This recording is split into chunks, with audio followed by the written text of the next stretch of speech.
speak in here, Jim? Yeah, that'd be good. Yeah? You'll be all right. Yeah, I can watch you. Yes.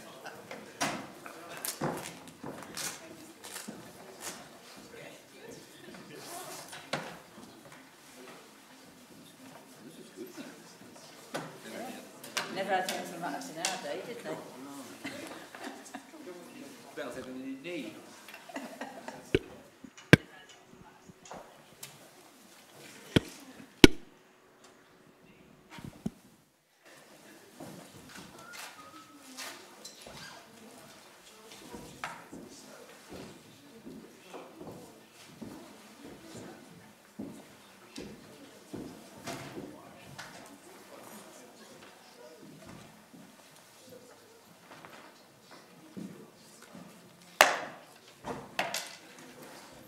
James is having his tea, is he? Yes. A jam butty.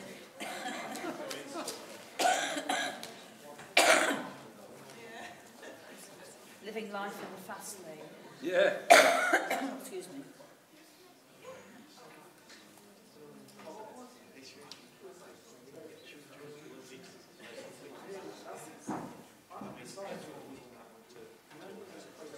Oh, they've just gone past it. They were advertising the one with Sheila and I are going to next week. Which one's that? At Dragon Hall. All right.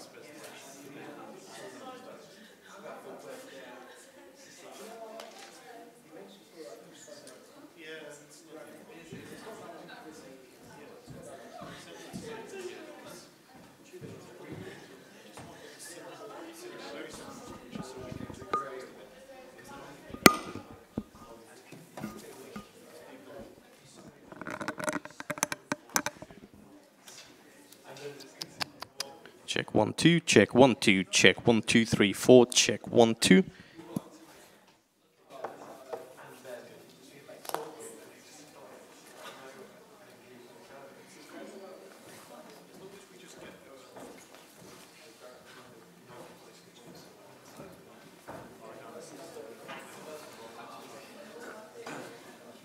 I'm afraid we're right at the front, so Jim can lip read if he needs No, to. that's all right? fine, yeah. Do you lip read well? Not very well. No, but you could. But I can, yeah, we all do it. Oh yes, yes. I'm sure we do. Yeah. It's something which we pick up. I knew it was when I went. Oh yeah. No, that Yeah. we had stars on right now. It was great. And then they should put the lights out. Put the lights on, you could lip read. Yeah.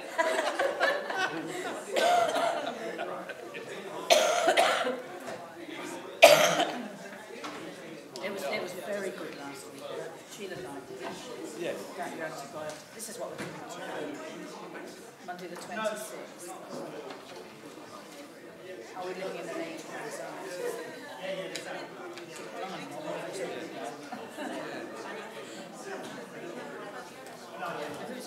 Who's that? Not Thomas Brown. Just missed it. Picture of something. Oh, Mozart, was it? Oh, right. Oh, Mozart. Well, thank you. I sort of science there, but I couldn't. Oh, right. You know, I'll believe you. I'll come back I'm round. sure it was Mozart. Who that one is? Okay. Hi, how are you? I'm okay. Oh, Mozart. Looking forward to it. Yeah, I think so. We'll see how it goes. Thanks so I much like for that. doing it. Useless one. I've got so many And their versions. drafts. Yeah, and so many colours. Hello. Hi. Yes, there's a big thing about it. Okay. Introducing, yeah. Explaining what the symbols Yep. around his statue. Okay. And then, don't forget to leave it. I Nice, Yeah. almost Yep. You had a golf course and you had Thomas Brown in the right place. And then there's someone who's doing questions and answers. I think so. Yeah. Yeah. Brilliant. The other Lee. Another, if you'll see his pointers and you may know, He's done one of them. Yes. Yeah. So, yeah. That'll be on that. Yeah, yeah. Who should be here Yeah. any second. Yeah. So we've got one. Yeah, exactly. I'm going to be Well, all my family is somewhere on campus, so I don't know where they are. Maybe just scoop them up somehow. I don't know, maybe. Yeah. How are you? I think it's better. It must be And I just. just saw John and I just went, I think But usually not little girl. we got what we needed to have. We needed to That must be a nice feeling. Yeah, so that was kind of good. Yeah. Sort of take kind of little room to look at. An hour Just of trying to keep relaxation. everybody, Yeah. moving in the right direction. You're juggling so many different We've got Crazy, I tomorrow don't do off. much, do you? Yeah, well, No, it must be me just about driving and not got an eye on the road. Yeah, so today was sort of like time review, so kind of they just expect you to know. You need to get I mean, I do know quite a lot about what new courses we've got lined up. Yeah. But there's still somewhere always taking someone who says, hey, you're changing your number, that course. I'm like, no. Yeah, No idea. But how would you expect it? do you think we should? You tell me if the Chinese are so hard. Yeah. Maybe we will. Yeah. But no, it was I think the thing is just to try and keep things at least a bit human. Yeah. Egypt. Yeah. They do sort of try and move in the same direction. Yeah. might be a part when we're going to have a test done and come back. It doesn't mean to say we all have to be too, right, well, yes, we do have to be polite, but we can still have a good respect, Yeah. but in a polite way. Yes. Yeah. Good generally. Yeah, I'm sure you think.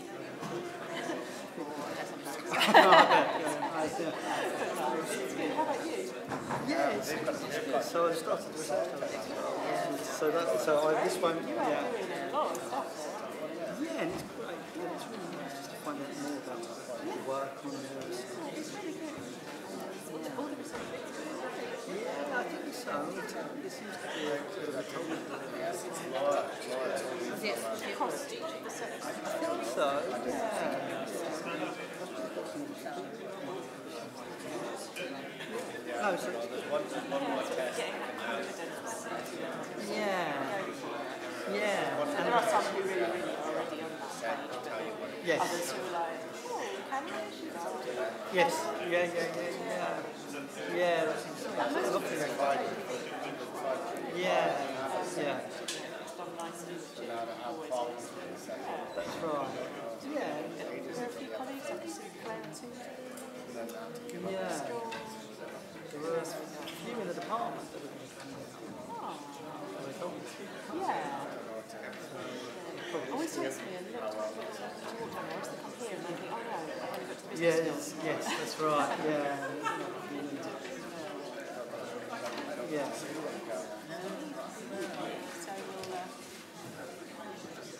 Yes. him, or is that the same just I think oh yeah, there he is. I saw them yesterday. Yeah, absolutely. He's tweeting away, isn't he? Yeah. And he was in a meeting this afternoon, I was in this week. Okay. So Yeah, so there's a few. there's a crowd. Is that those colleagues? We can keep. Yeah, we'll give it a few minutes. Yeah. Are you kind of 5 minutes or so? Yeah, I think so. Yeah. It's unusual to have written plenty timing and it's just that Yeah, it's crush. kind of, you wanted to. And did you find it like a strange thing to do? Really strange. Have you done? No, I haven't managed to. So far. I kind of, I left Lincoln when it could have been about council. Okay. Actually, this time, Tracy and I was asked who do you want to do it this year. And I said, oh, Tracy. It was a time when I was talking to Tracy. Yeah. So Tracy, you should. And so she and I picked 3 people. We're totally biased. There he is. We can start now. No, we could. But you will get that. You will do it. I guess, yeah. But it did run a bit like it. Right. Yeah. But it was strange. Oh, God. It's really hard to picture. And you've got different audiences. And quite different ways as well. did you come to Joe's? I did, yeah, which I thought was really good. Yeah. But yeah, it's also odd because you're talking about yourself. And your work, and yeah. It's good though, it's great. Yeah. I love it. I was wearing something so important as well. Yes. Yeah. Yeah. It's nice from outside of the family to see what kind of Oh, definitely.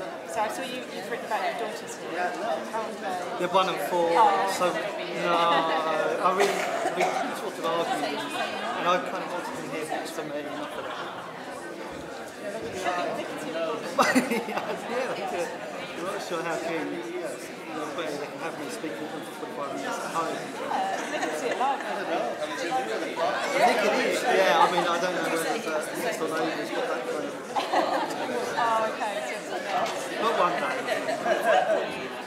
Yeah, look, watch me. What can we mess this up? I'm sure Bruce will give us some knowledge chances to go. Brilliant. And where do you want to be? Wherever you want to be, wherever you want to be, that side, have you got some water? Yeah, I do. Yeah. Bit of gin in there. Whatever you like. And then, yeah, when you're finished, Lee will come up and say, Okay. in the blues fashion. Oh, really? Yeah. I'm sure he'll keep it appropriate. Yes.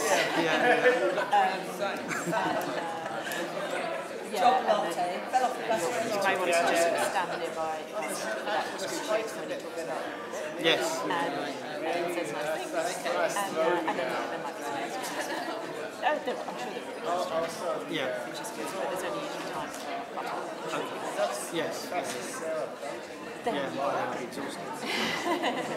the thing is not to get stuck here for too long because people will come and swap you. Right. Okay. Yeah. If you do, I'll go and You didn't go to a lecture? Thank you. Right, I think I'm being told we're ready to go. Okay. Shall I turn this on?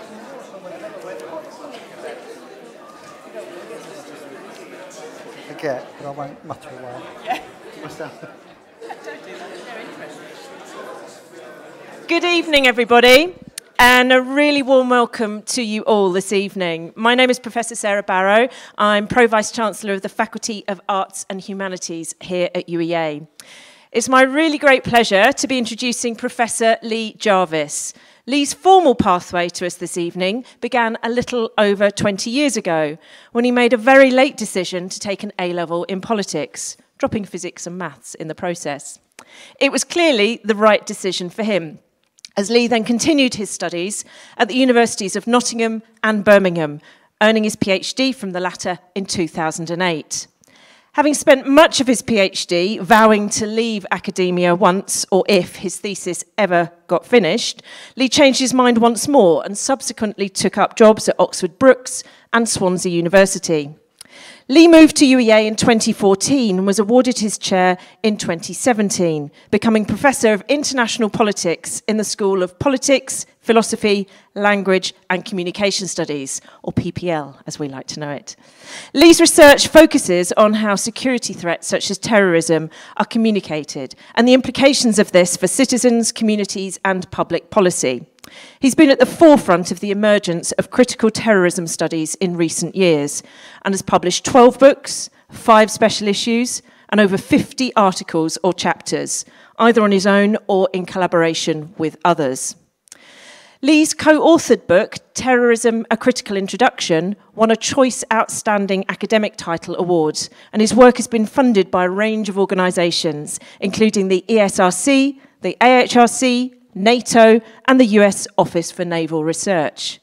Lee co-edits the academic journal Critical Studies in Terrorism and has founded or directed a number of research networks, including the multinational Cyber Terrorism Project. He's delivered guest lectures on his work around the world and regularly discusses security politics on regional, national, and international media. When he's not doing his research, you're likely to find Lee spending time with his daughters, watching Arsenal, or playing guitar. Tonight, though, is all research and definitely no guitar, which Lee tells me is rather lucky indeed for all of us here. Please join me now, though, in welcoming Professor Lee Jarvis to give his inaugural lecture. Thank you.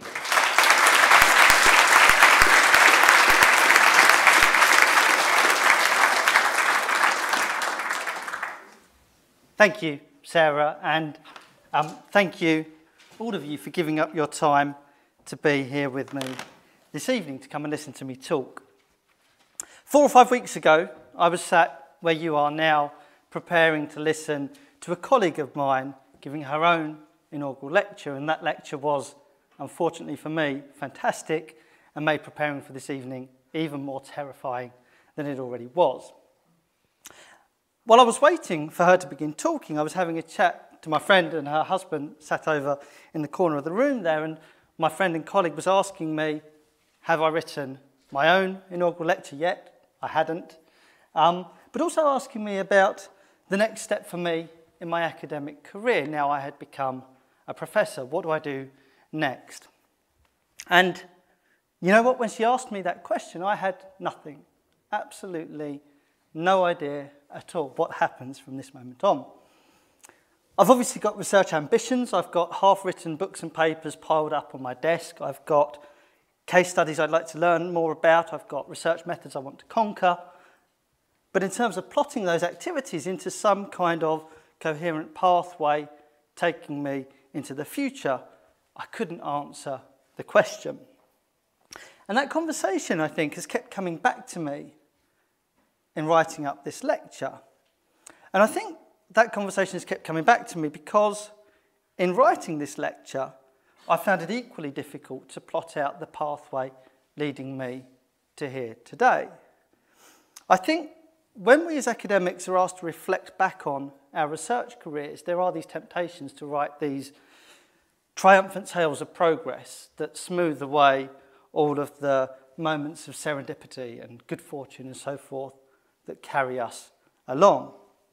There are temptations, I think, to forget the role played by external events in shaping our research careers. Temptations to remember our successes and forget all of the mistakes, failures and wrong turns we make along the way. And of course, temptations to individualise our careers and perhaps to downplay the importance of others. And I wanted to begin by reflecting very briefly on those sorts of dynamics because my own career has most certainly been shaped by them. I've made many, many mistakes and poor decisions along the way. I'm not going to share all of those with you this evening. We don't have time. And external events clearly have helped author my story too. I remember very clearly being stood outside a restaurant in Peru watching the 9/11 attacks take place, and little knowing at the time that I'd be talking about those events 2 or 3 years on as a PhD student, let alone still talking about those events 17 years later here with you this evening. But most of all, I wanted to begin just by really flagging up that my career has obviously and importantly been shaped by other people too. Those include friends, allies, colleagues, mentors within the profession, right? The lecturer I met as an undergraduate student who encouraged me to pursue a PhD before I even knew really what a PhD was. The PhD examiner who passed the thesis, so I'm eternally grateful to him for that, but has since spent so much time providing me with guidance, reference letters, encouragement and so forth. The heads of department have been good enough to give me a job at various points over the years. And my journey, of course, to this point has been written to by all of those family and friends who have always encouraged, motivated and stood by me along the way. From my mother, who's somewhere around there, I think, who, as a child, said to me, you can be whatever you want in your life. To my father, who introduced me from a very young age to the importance of political struggle. And of course, my wife, and daughters who continue to inspire me and teach me in lots of different ways every day. So, although we often think about academia. Perhaps this isn't quite the picture you have in your mind when you think about the professor, I don't know. The green shorts are optional. We think about academia as this very individualistic enterprise, right? As the lone scholar who is sat up there in an ivory tower. And that's definitely not been my experience of the profession. Indeed, that's not really been my experience of writing this lecture today.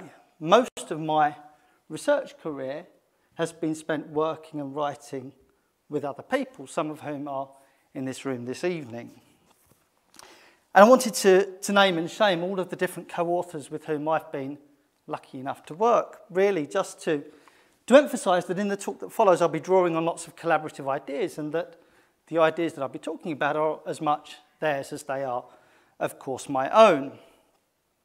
But also to flag this up because if there is anything inconsistent or vague or wrong or unclear in what follows, maybe we can all blame one of these people and not me.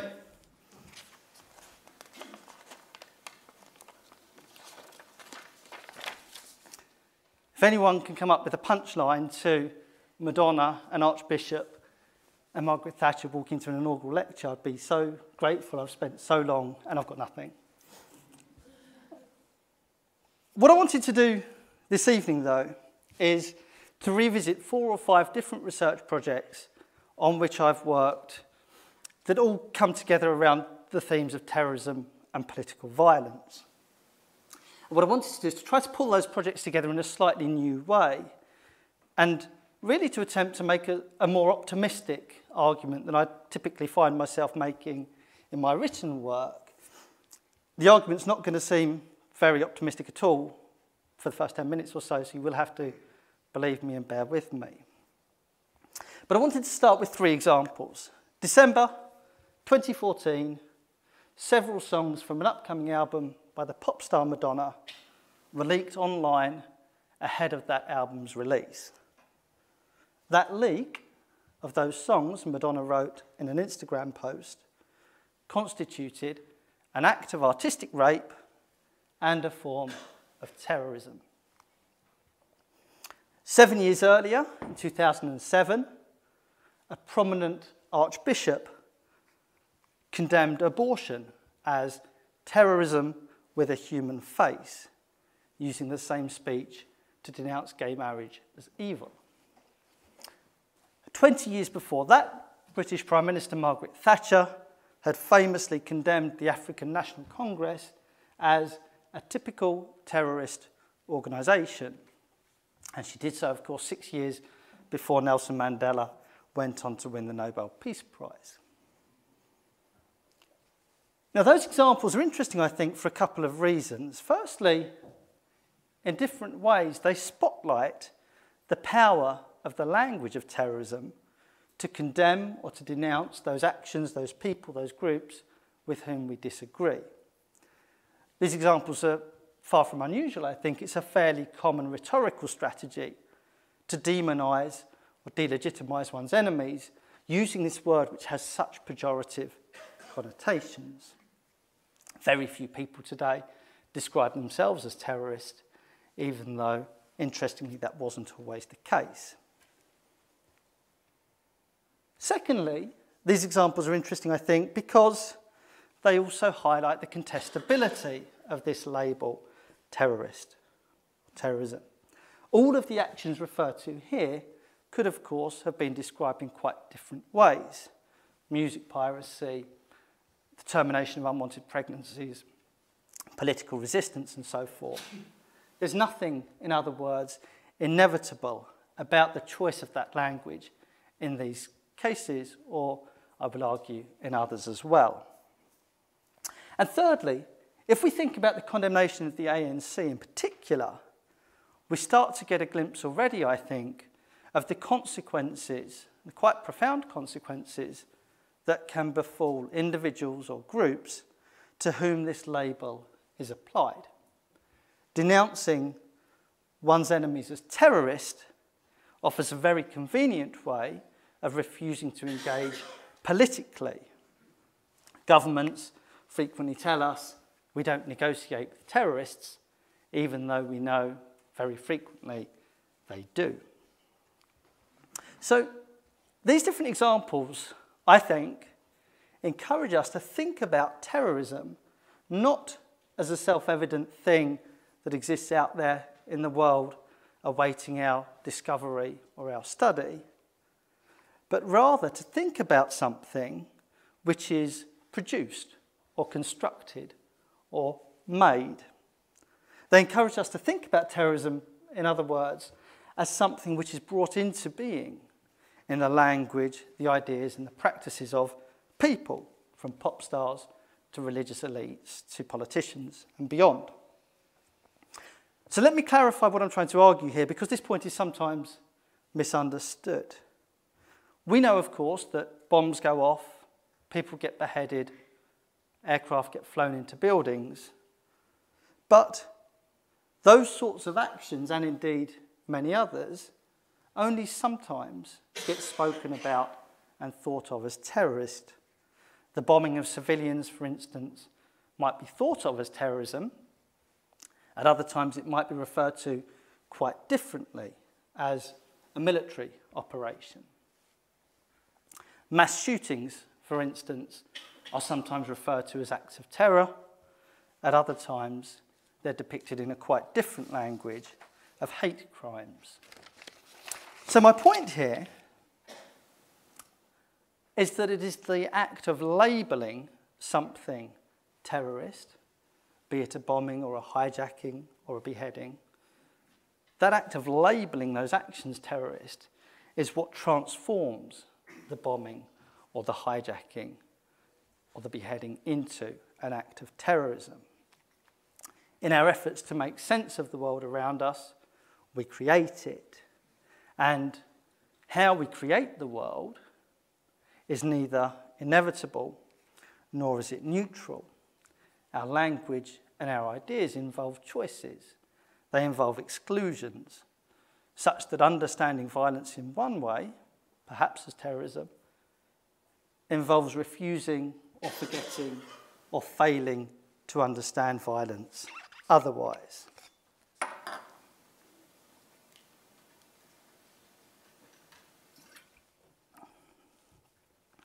Now, my research is interested fundamentally, I think, in the politics of these dynamics.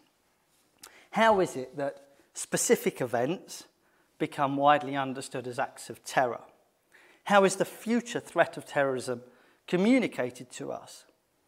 Who benefits from specific acts of labelling? And how do prominent accounts of terrorism impact upon social life, political institutions?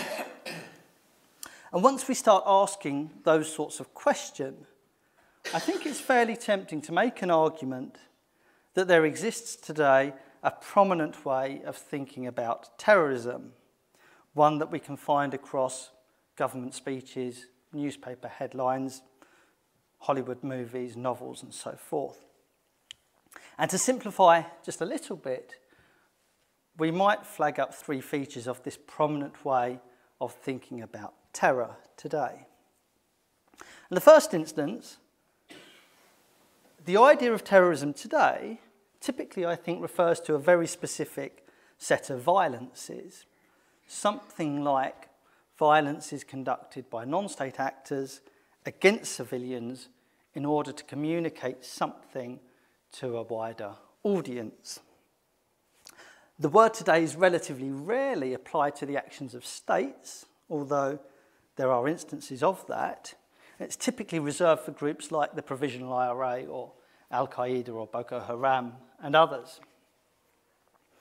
And it's that communicative aspect of terrorism, this idea that terrorism is about sending a message to someone else, which I think is what makes this form of violence seem so distinctive and so reprehensible. The idea that the victims of terrorism have no intrinsic worth, they're merely a means to another end.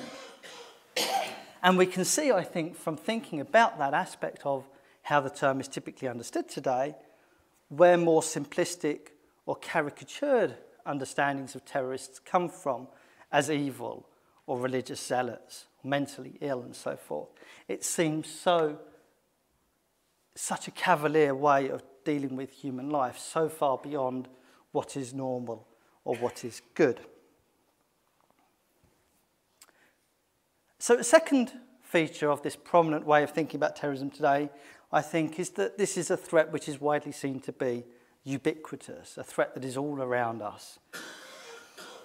Warning alert systems, of course, remind us that we are never entirely free of the threat posed from terrorism, even though that threat might be low at a given moment. Security technologies, preparedness exercises, warning posters encourage us to anticipate and prepare for the next terrorist attack so that we are ready when it inevitably occurs.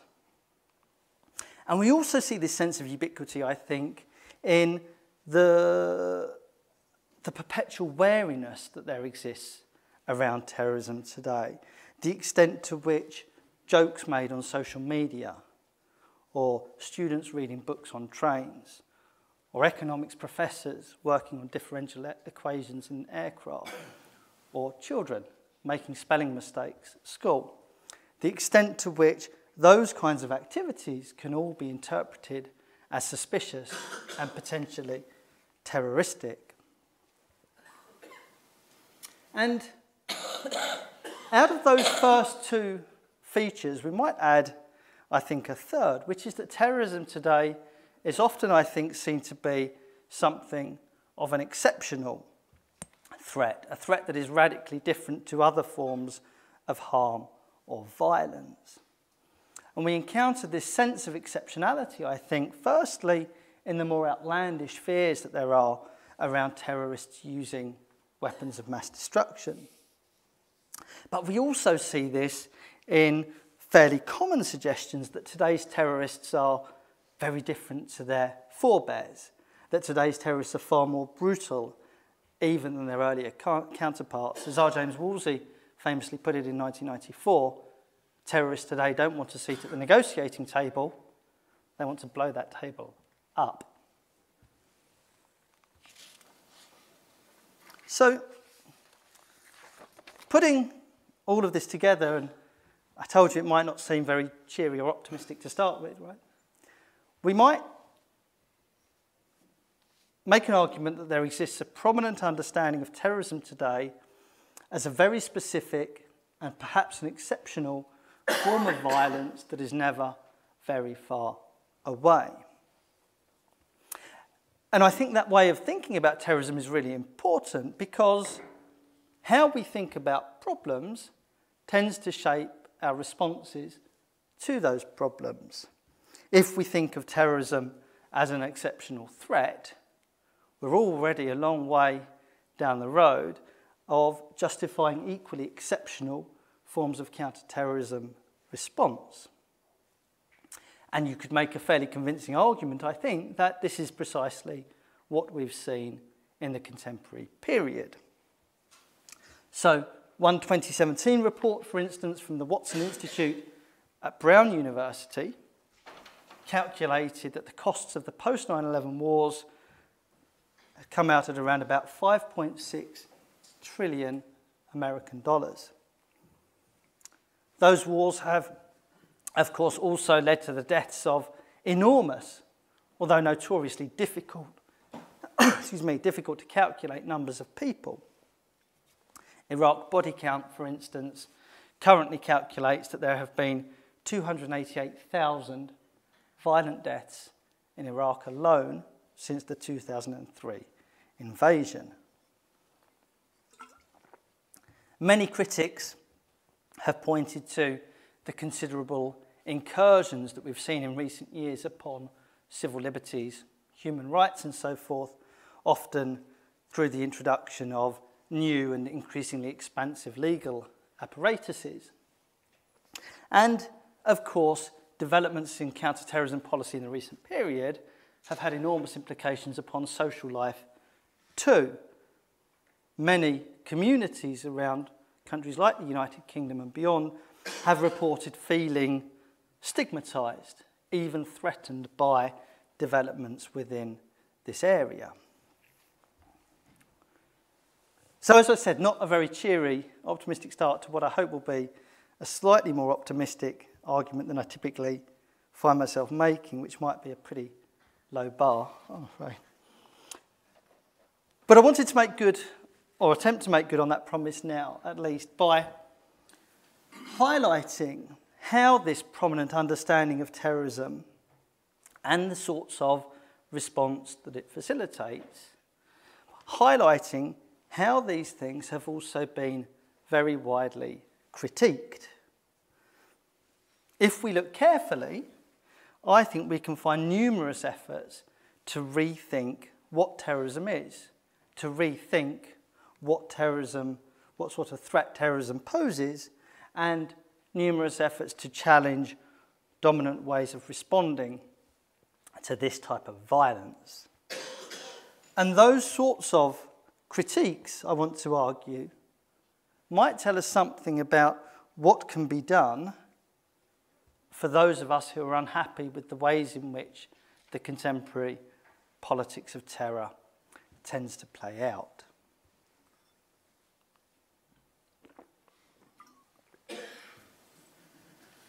So, a first and a perhaps potentially surprising source of critique or criticism might be found in the actions of politicians themselves.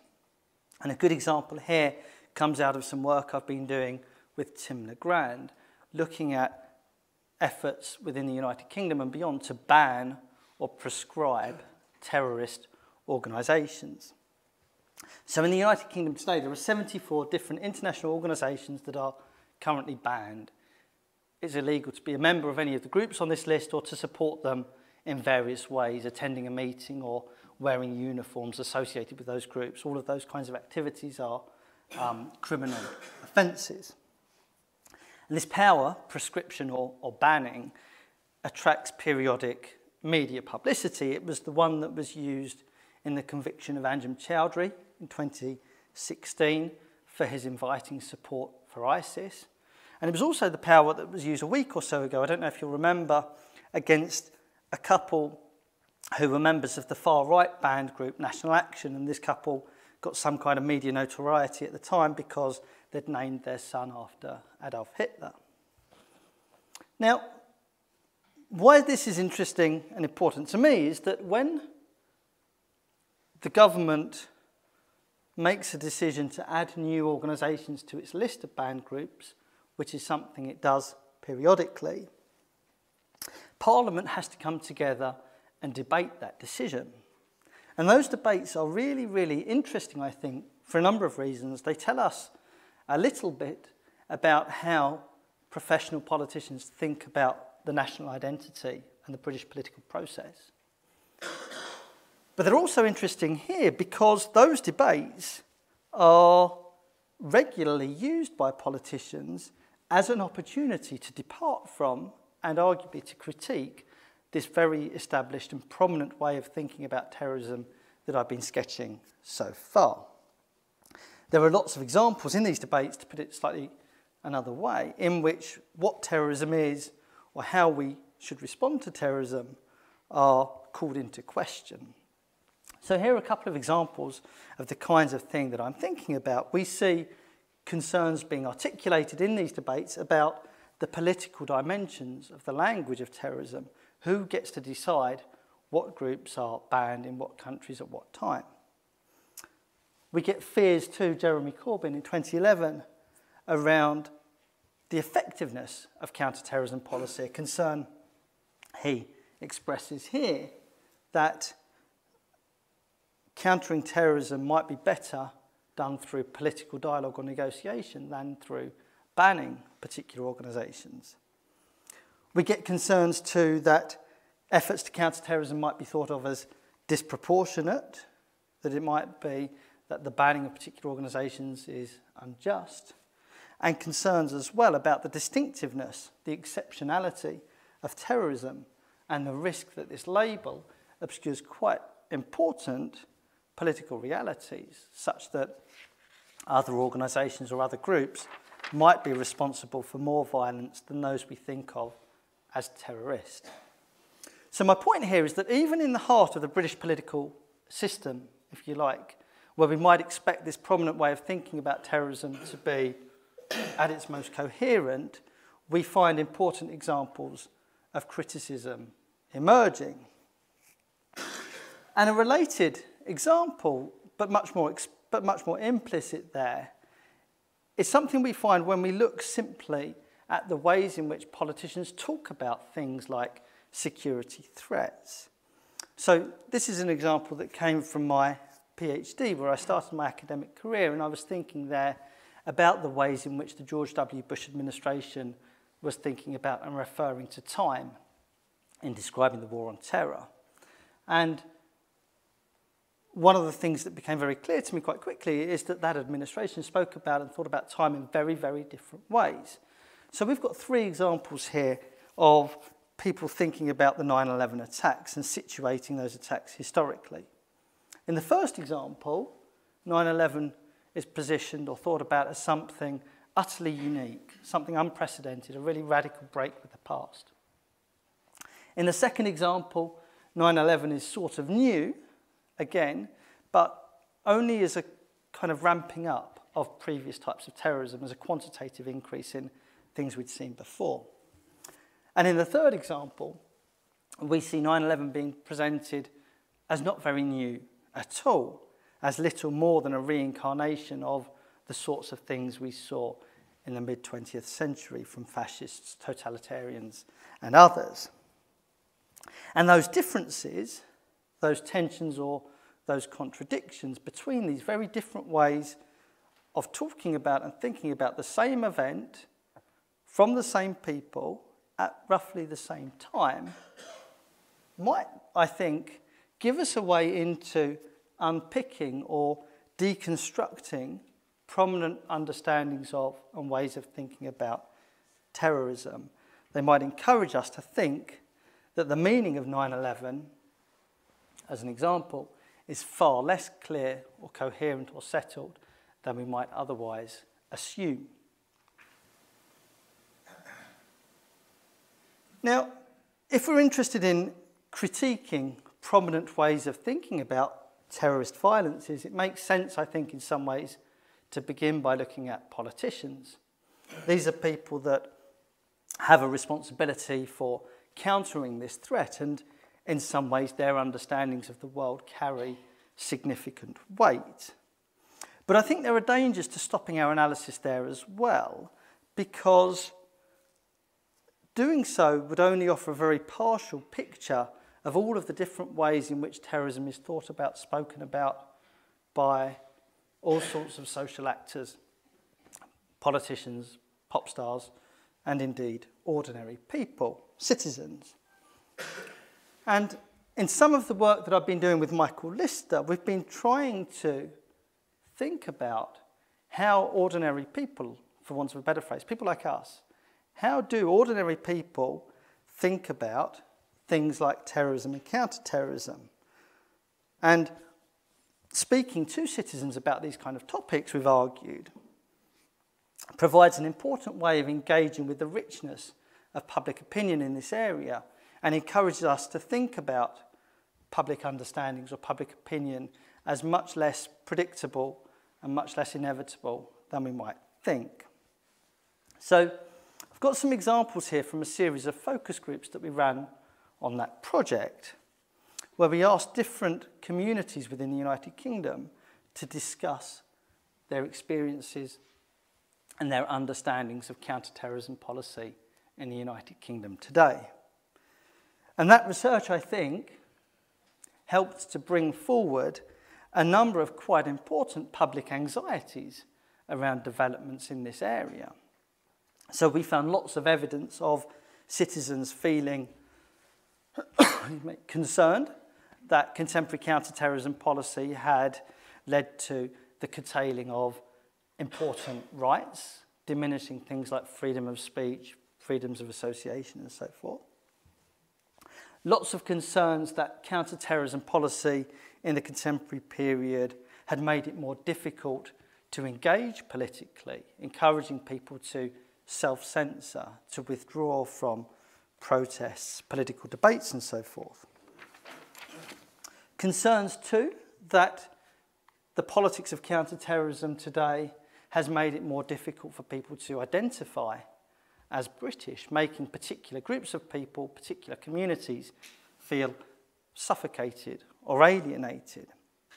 And finally, concerns that came out of these focus groups around the extent to which developments in this policy arena had served to diminish the sense of duty that citizens within the United Kingdom today feel towards the state. And those arguments, or arguments like these, I think, are really important because, again, they serve as additional examples of political critique. We've got very specific arguments going on here around the ways in which British citizenship is being or has been eroded by contemporary counter-terrorism practices. And while speaking with publics in this kind of way is important because I think it can help enrich our understanding of public apprehensions or concerns, speaking to publics about these topics can also be important, I think, in helping to create or produce new forms of critique.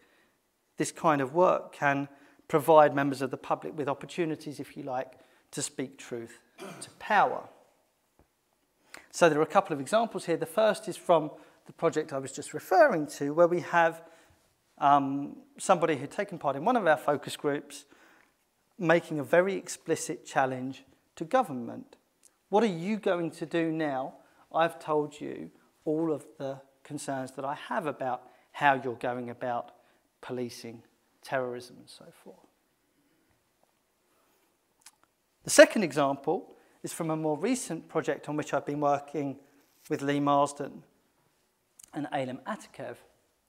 And what we can see here, I think the project was set up around this theme of British Muslim values, and we worked with different members of Muslim communities in the region, some of whom I've seen over here. Hey.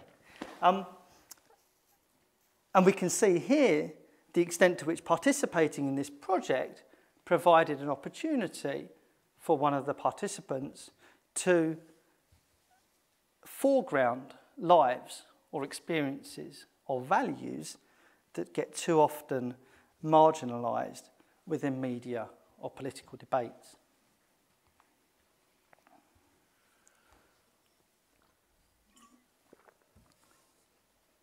So, alongside political language and everyday life, if you like, the final example I wanted to give you of the ways in which prominent ways of thinking about terrorism and counter-terrorism are being or have been critiqued is, to put it broadly, I guess, within the realm of popular culture.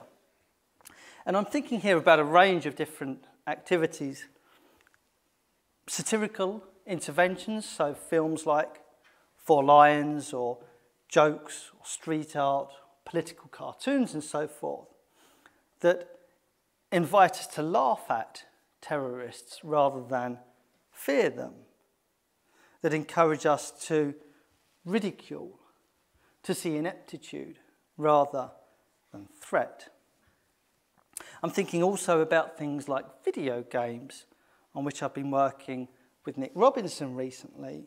And again, these are a really important and interesting side of popular culture because although many video games in this area tend to reproduce this sense of terrorism's exceptionality, encouraging us to go out there and shoot as many bad guys as possible, there are other examples of games which encourage us to do very different things, that encourage us to question militarism by forcing their players to engage with issues around post-traumatic stress disorder, or games that deliberately slow down the pace of play at very particular moments to encourage more contemplative engagements with political violence.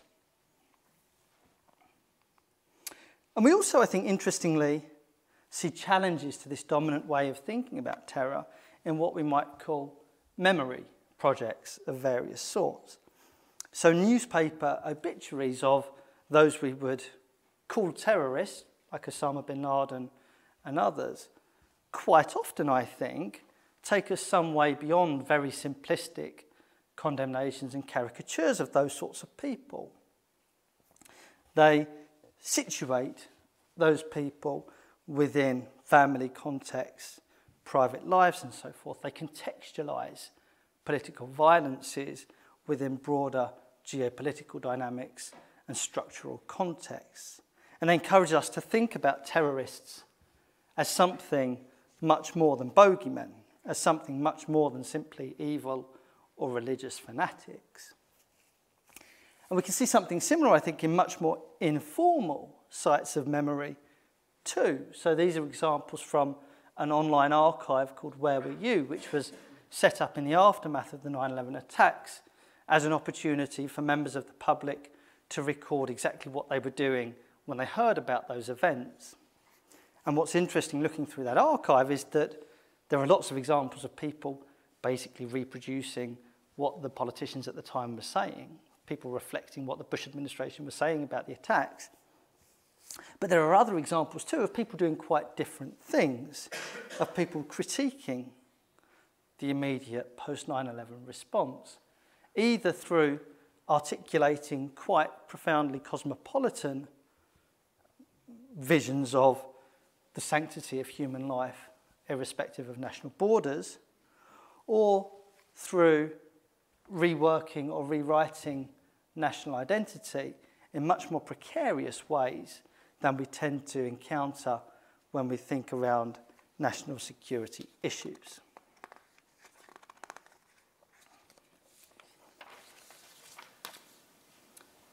So, I guess the argument that I've been trying to make is that prominent understandings of terrorism as a particular ubiquitous and perhaps exceptional threat, meriting similarly exceptional forms of counter-terrorist response, are actually far more contested and challenged than we might instinctively think.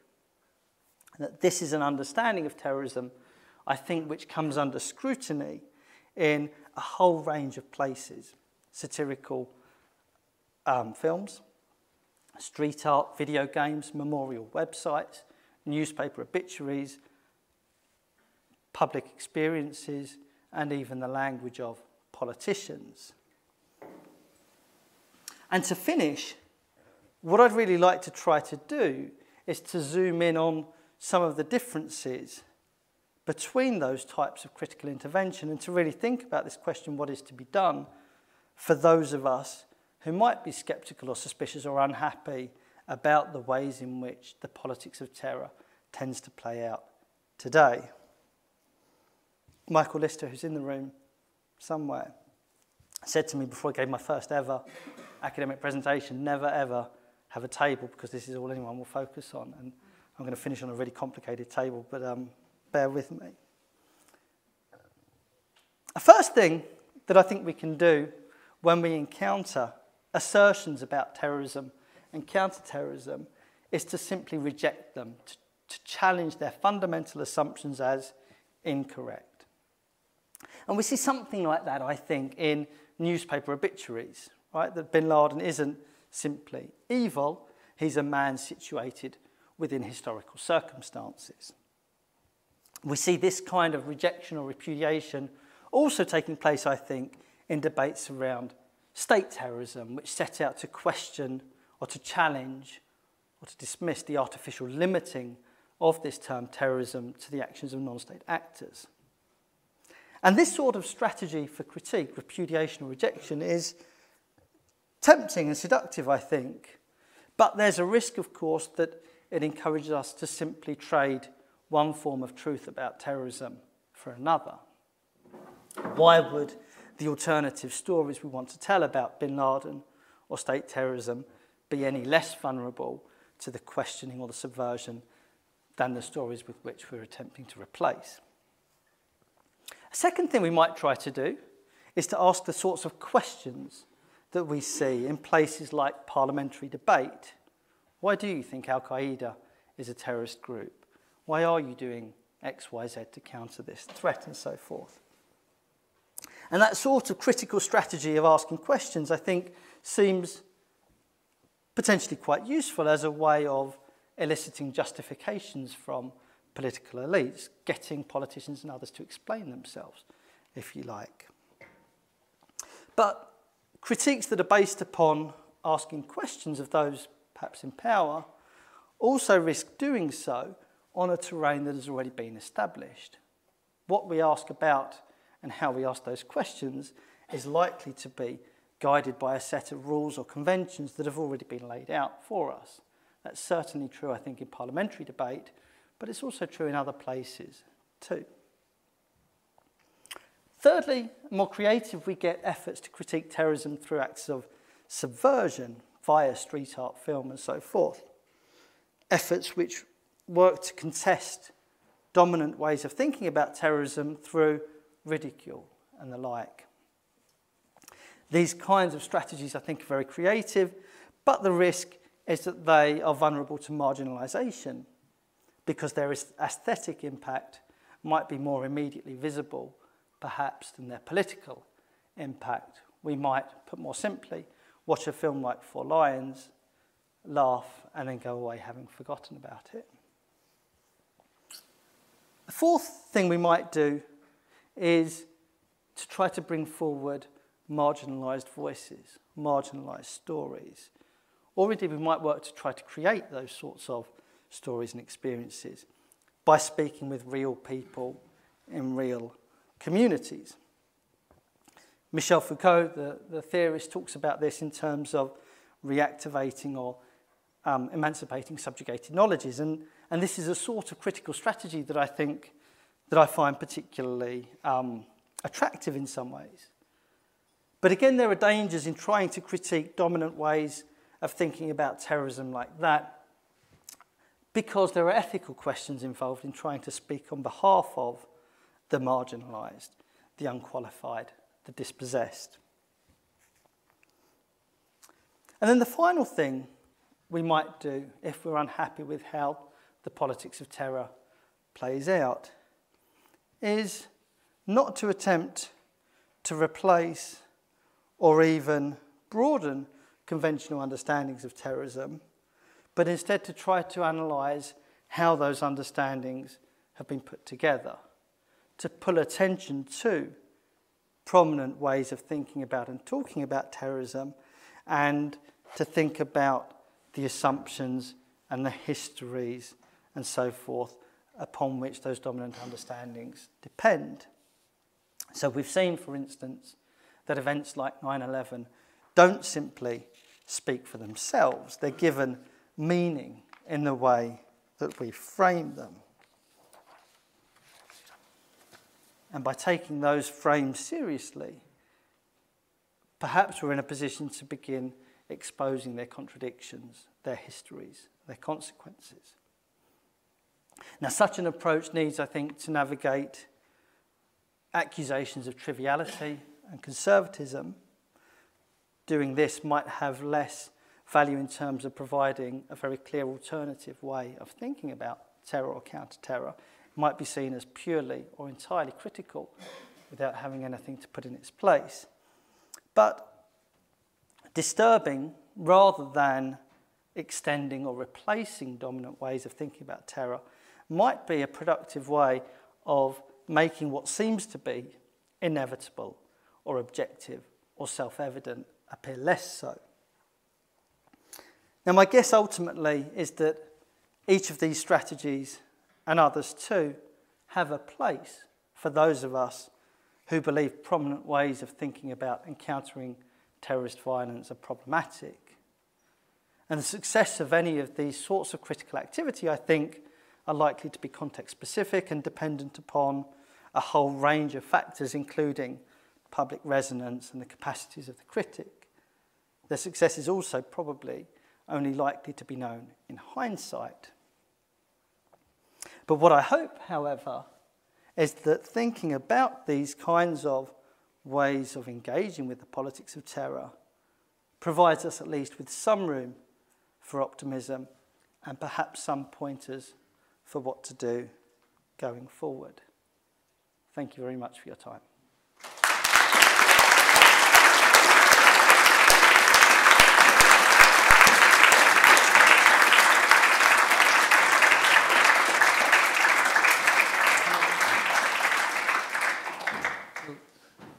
evening, everybody. My name's Lee Marsden. I'm the head of Politics, Philosophy, Language and Communication Studies. And at these inaugural events, that we have a vote of thanks to the speaker. And it's my privilege to be able to give a vote of thanks to Professor Lee Jarvis this evening.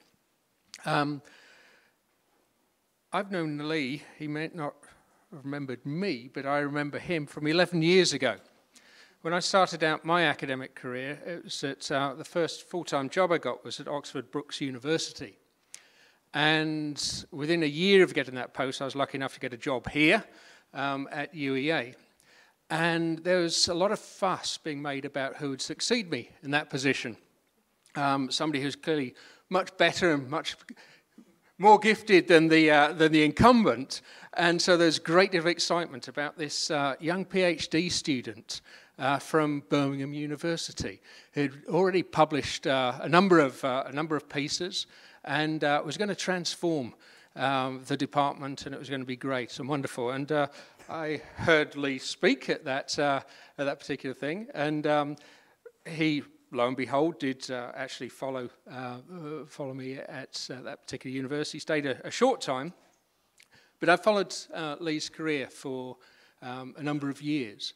And when the opportunity came for him to apply here, it was one of the things which was right at the top of my sort of list of priorities to try and get him here and to make sure that he was employed here. And I think you can understand why when you've heard this tour de force this evening. Lee is just so versatile in terms of his approach to academia. Not only very gifted in terms of understanding terrorism and counter-terrorism, but also a tremendous colleague, extremely gracious, very collaborative as well.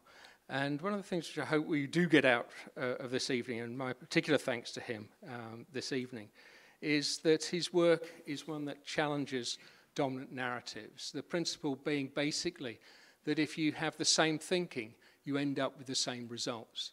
And in terms of terrorism and counter-terrorism, some of these set sort of patterns and ways of thinking really do need to be disrupted and challenged, and there's nobody better in the United Kingdom at being able to do that than Lee Jarvis. He's kindly agreed, well, he doesn't know that he's agreed, but he has agreed to take questions for about 10 minutes or so before we can actually get on to some wine and to have a chat with him and to celebrate. Do you want to field your own questions, Lee, or...? Are you happy to do that? Yes, yeah, I'm happy to do that. I don't need to play favouritism. No, that's fine. Okay, so we probably two or three questions, I imagine. Do you want to there. Anybody? Yes, sir. Do you think the fight against terrorism would be helped if the army and the police found a way of incapacitating a terrorist without actually killing him? Could they do more research that way? Yeah, it's a good question. I mean, in very broad terms, I'm sceptical about the value of violence to prevent future forms of violence, right? That I think it's important to have some kind of congruity between means and ends, right? That if you want non-violent outcomes, violence might not be the best way of doing it. So I'm not an expert on the police or the military, but certainly in terms of the underpinning gist of your question, if I've understood it correctly, this sense that maybe incapacitating and executing would be terrorists might not be the best way of doing that. I certainly agree. Yeah, thank you. Okay, lovely.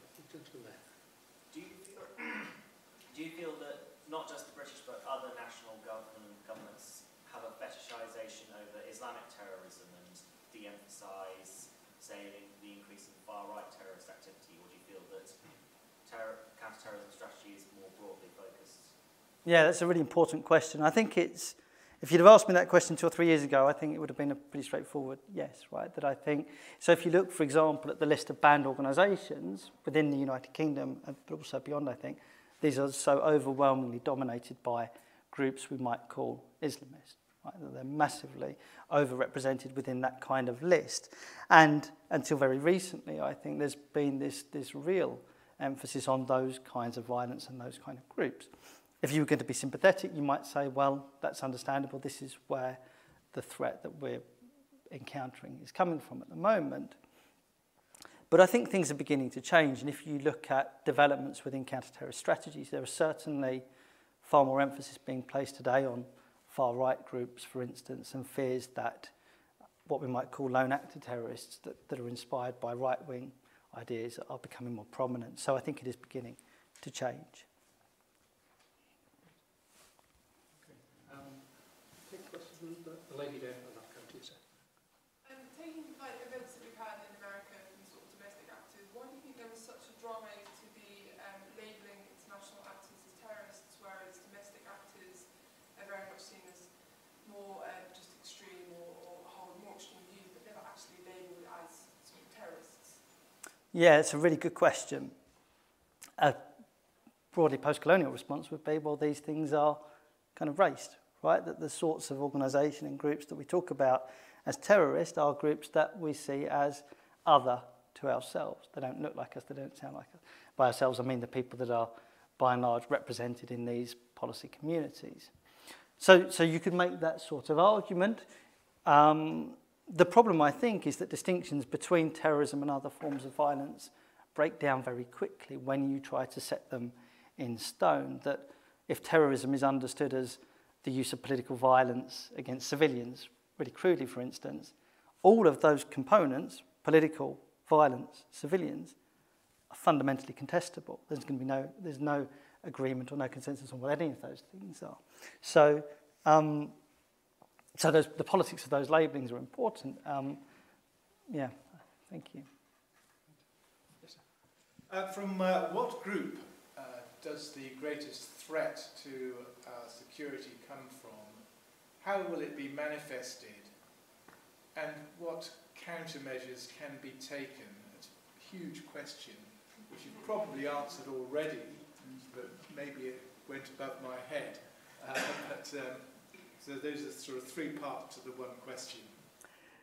Yeah, and I'm going to do something really annoying, I think, for you, which is to say that's the wrong question that we should be asking. That is annoying. I know. And I'll tell you, but let me explain that. Because those are the kinds of questions that terrorism studies, for example, as an academic discipline, has really been mobilised around. This question, firstly, of definition, what is terrorism? Secondly, this question of causality, what causes terrorism? And thirdly, this question of response, what do we do? And my perspective would be, actually, there's something else we could do, which is to ask how it is that particular groups get thought of as terrorists at particular times, or how it is that the risk or the insecurity driven by particular groups is prioritised at particular moments. So my sense would be that in a way there's as much to be gained politically by watching the watchers as attempting to get at the kinds of things that they're watching. Partly that's a political stance, right? Partly that's what I think, that comes back to my understanding of what academia should be about. And in my view, academia should be fundamentally about critique. But it's also partly, I guess, pragmatic in that it's very difficult to get accurate or reliable knowledge around the kinds of question that you're asking unless you're a member of the intelligence community. So I can sort of see that might be a really frustrating answer, but I hope it explains it a little bit. Thank you. Okay, we're going to take the final question, which will be... I don't know if you're aware of Christopher Davidson's book, Shadow Wars. He's a lecturer in the University of Sheffield, I think. But he shows how ISIS was like a strategic asset for many of UK's formal allies. And I just wondered, I was quite impressed that an academic could come out and write this kind of book. I just wondered if you have found or you feel there's any glass ceilings to just how far you can criticise the current narrative, if there's places you feel you can't go. Yeah, that's a good question. I guess I'll know when I get there, right? The very, very first international conference I ever did as a PhD student, and I was nervous and worried, I didn't know how it would go and all that kind of thing. I gave my paper, sat down, and you usually have a table of 3 speakers, and I looked at the presenter who was sat next to me, who was from a very different kind of background, a different type of establishment, and he'd written down, I remember this so clearly, yes, but whose side are you on? And that kind of logic and that kind of sense of certainty I find really difficult and really dangerous too. So my sense would be that we have there is a really important responsibility to do things like try to speak truth to power, to pull apart what we are told around issues particularly as important as things like terrorism, and to keep doing that because I think criticism and critique is something which is always precarious and temporary and provisional, right? This is something that never finishes. There are always new questions to ask and ways to think. Thank you. Thank you very much indeed, Lee. We're going to... Oh, go on. I'll sneak you in. Go on. One more. Sorry, you're working overtime now. Thank